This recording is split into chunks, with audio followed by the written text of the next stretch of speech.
Hi, Grandma here, and I'm reading Tirzah, Chapter 3, Go and Do Not Return.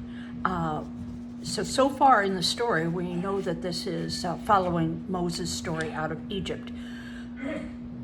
But there are a lot of characters that have been introduced, and the names are not, Joseph and Mary. The names are sometimes difficult.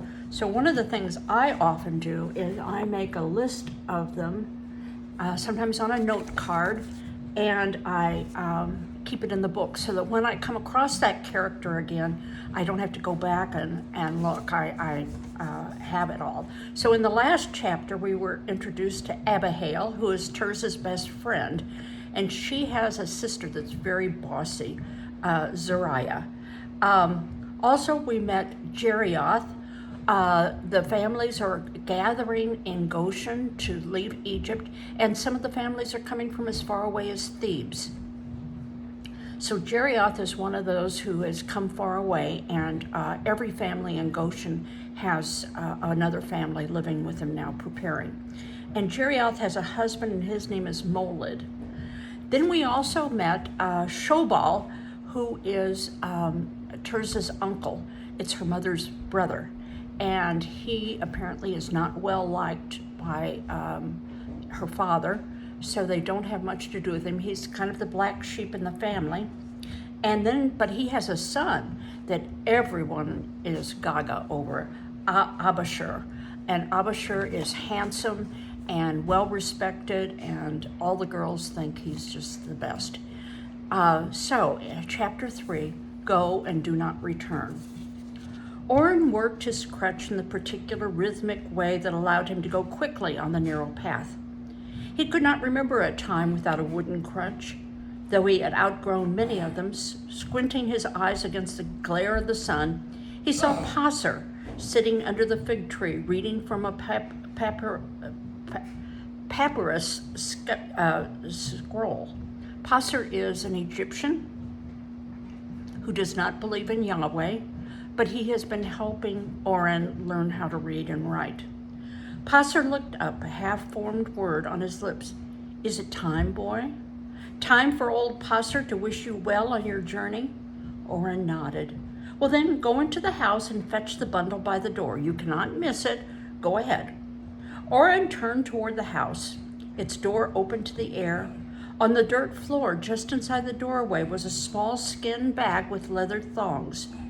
Lifting it, he saw that its strap would fit nicely around his neck. It was not heavy.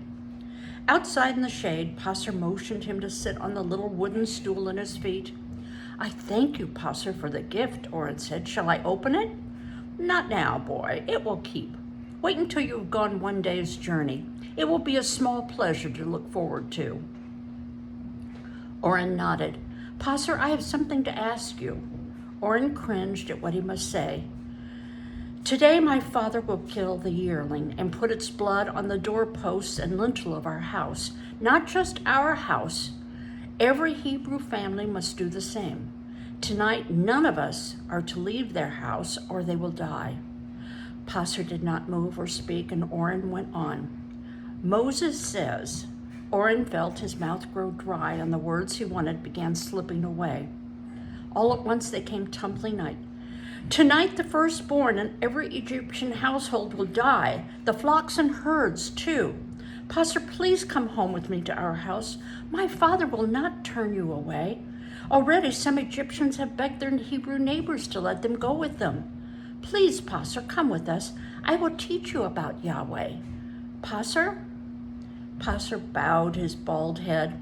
When he finally looked up, it was not at Oren, but at something far away.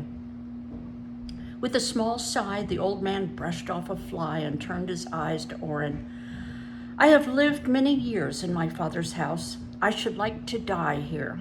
You and we can do nothing about the powers that rule our lives. The fly returned to land on Oren's arm, and Passer stopped to flick it away. I will offer a gift to your God Yahweh tonight, but this is where I belong. Passer looked about him at the mud brick house, the garden, and then back to Oren. You must go with your people, and I must stay with mine. Now it was Orrin who bowed his head and wept while the old man crooned softly, trying to comfort him. In the late afternoon, Tirzah returned to the house, holding her clenched hands close to her chest.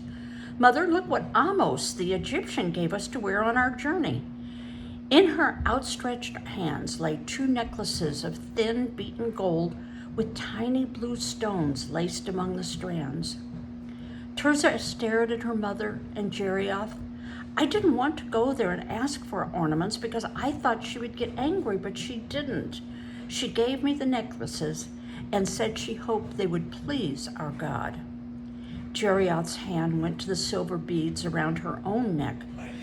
"This too was a present from an Egyptian woman," she said. "She was a stranger, and yet she forced the necklace into my hand, begging me to wear it before our God." Jerioth's large doe eyes glistened softly. "I was sorry for that woman, really sorry." Slowly, Tirzah let the gold chain slip through her fingers into her mother's hand.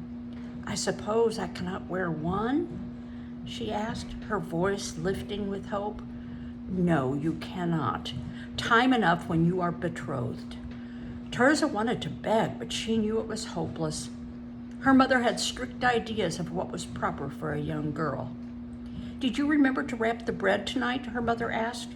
"Yes, Mother," Tirzah said, looking about at all the bare walls, the empty shelves. Against the far wall stood the packs each would carry. Only a bundle of rushes and the things they would need for this night's supper remained unpacked. The rushes, her mother had said, were to sweep the house one last time before they left. She would not leave it dirty for whoever might come after them. Who would come to live here? Tirzah wondered. Slaves captured from another land, perhaps. Or would the house just stand empty forever? By evening, the smell of roast lamb filled the room. It was hot inside the small house, crowded with those who had joined Tirzah's family for the meal. She longed for a breath of cool night air. The door was shut tight against the terrible thing that was coming. Would she hear it? Not for anything would she go outside that door marked with the lamb's blood. Next to her sat old Hannah. Her strong hands rested on her lap. A smile crossed the wrinkled folds of her face. Little one, this is a night to remember. These eyes never thought to see our deliverance from Egypt. She paused and took Tirzah's hands in her gnarled brown ones. You, child, will live in a land of milk and honey and have many children, all of them free. Tirzah nodded, rather than shout at the old woman who was getting deafer than ever. Hannah patted Tirzah's hand. You mustn't be afraid, child. We are safe in here with the blood of the lamb your father put on the doorpost. The old woman coughed and released her grip on Tirzah's hand. Taking the opportunity to escape, Tirzah excused herself and made her way to a place beside Orrin against the far wall. Orrin's eyes were closed, his thin face pale. All evening he had said nothing. As she sat beside him, he opened his eyes, then closed them again. He will make himself sick, she thought, if he doesn't stop mourning for that Egyptian passer. Maybe the old man wasn't an eldest son in his house and wouldn't die. She wanted to shake Orrin and make him understand. It was Pharaoh's own fault if his people died. Outside, the wind blew around the house, a mournful, uneasy sound. A cold shiver ran down her arms in spite of the warm room. What was happening out there? If only Pharaoh had listened to Yahweh, but now it was too late. Across the room, their neighbor, Ezri, bent and white-haired, talked to her father. Poor Ezri. Tirzah thought of his 2 sons who had died in the dreaded copper mines. Orrin still sat with his eyes closed. Under her breath, low enough for just Orrin to hear, she whispered, If Yahweh didn't make Pharaoh let us go tonight, one of these days you would be sent to the fields, or maybe the copper mines, like Ezri's sons. The small flicker of one eyebrow let her know he had heard. Tirzah closed her own eyes and found herself wondering about the runaway Amorite they had met in the marshes. He was probably safe inside the house of a Hebrew family somewhere in Goshen, its door, like theirs, outlined in lamb's blood. She opened her eyes, looked at her father, talking quietly with the men. She was glad he had done what Moses commanded. Yahweh would see and know they were obeying him, and they would be safe. Her mother's voice startled her. Oren poked her ribs, and Tirzah wondered, had her mother called her more than once? The meal was ready, the lamb at the center, bowls of bitter herbs and unleavened bread passed around it. Her father, Molid, old Ezri, Ram, the twins, and Oren stood together, the men with their staffs in their hands. Molid, Jerioth's husband, was a short, wiry man with thick curly hair like that of his twin sons. Tirzah stood next to old Hannah with the woman and waited for her father to say the blessing. On this night we give thanks, her father began. Tirzah's mind wandered to the world outside of the house, and she heard no more. What could be happening out there? What awful judgment was about to pass over their house? With a shiver, she pressed her eyes closed tighter and tried to listen to the words of the prayer. Solemnly, her mother served the bitter herbs to each of them. Tirzah took her portion and ate it in little bites along with the meat. It was not as bad as she thought. The bitter mix slid down easily. Nothing must be left of the special lamb, and her mother had guessed right. There was just enough food for the number of people at their meal.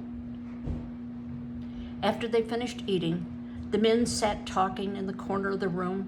Tirzah, her eyes heavy, slumped by Jerioth, watching her quick fingers knot the fringes of a belt. Somewhere in her dreams, mixed with the sounds of feet moving and donkey's braying, something was shaking her awake.